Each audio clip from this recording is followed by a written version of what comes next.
Let's get to the drama. Here's James Harden. You're going to see him in a moment. The Lakers had 17 fouls called against them last night. The Rockets had 28. Houston did not like that. You tell me, is this a charge? Because it fouls Harden out of the game. The lost art of the mid-range. You got to stop 12 to 15 feet and pull up. That was a good charge called by the officials. So you see LeBron, he's there, he's set, he's outside the circle. Harden's night is done. He's not happy about it. Later, the Lakers are up by 4. Ingram is driving. Chris Paul's going to get called for foul. He doesn't like the call. And now we got all kinds of frustration. So we talk about when the players get upset at the refs.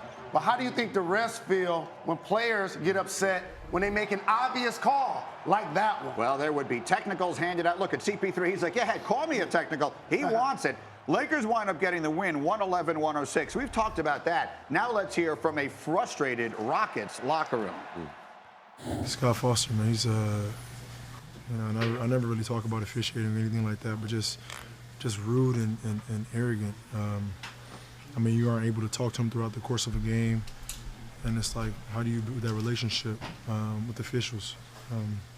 So, and it's not even that call. Like, it's just, who he is on that floor. It's pretty frustrating.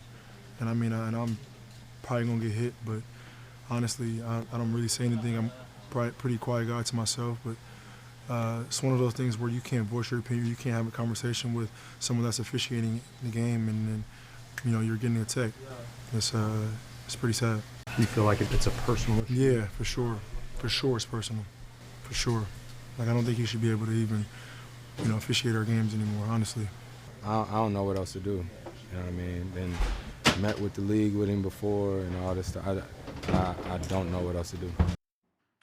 So they're talking about that man, Scott Foster, who has officiated 12 of the Rockets games, including playoffs, since the start of last season. Houston has, in those games, attempted the exact same number of foul shots as their opponents, but they've been called for 27 more fouls, and they lost all 3 playoff games in which he was on the floor. So let's bring it out here, particularly for you guys. Let's start with you, David, because you played in the league so recently.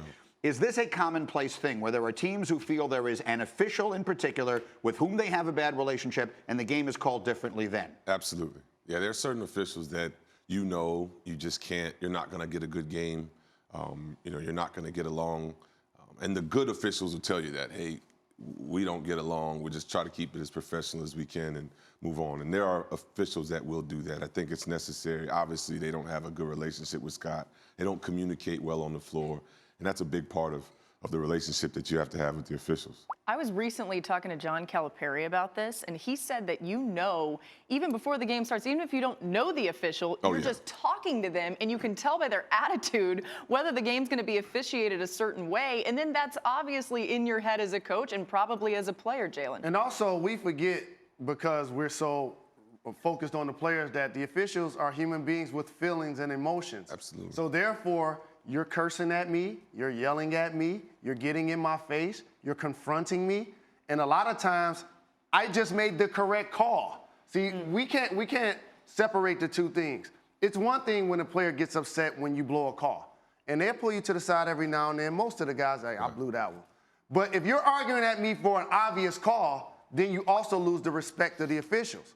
So if the player doesn't respect the official, and vice versa, that creates the tension that David was talking about. Well, and I think also reputation comes into play here. We talk about Draymond Green and some of his theatrics that we see over the course of when he's out on the court. His reputation sometimes gets out in front of him. So then you have officials who have maybe seen the way he's acted or the way Chris Paul or James Harden or anybody else in the NBA, and they start preemptively looking for it, and then when it happens, they go, oh, here we go, and then now you've already kind of set the narrative for yourself. It has long been my feeling. I understand that officials, everyone is human beings, obviously, and they have feelings and emotions, but they are the ones who are not invested in the outcome here, and the players are the ones who are. They're the ones who are emotionally invested in what's going to happen. So in my opinion, it is the responsibility of the official, up until it is completely impossible, to diffuse all of these situations. Walk away.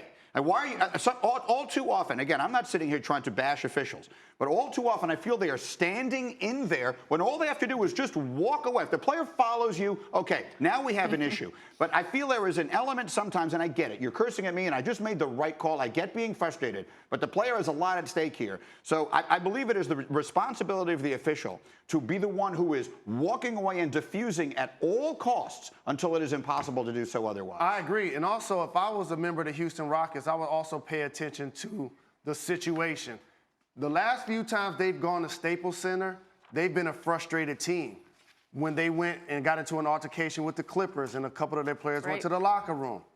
We saw Chris Paul and Rajon Rondo have an altercation. James Harden and Chris Paul coming out post-game with these comments. And by the way, we just talked about Joel Embiid and him going off on the officials. Guess what James Harden and Joel Embiid have in common? They're first and second in free throws attempted and made. So they get to the line. Very good point.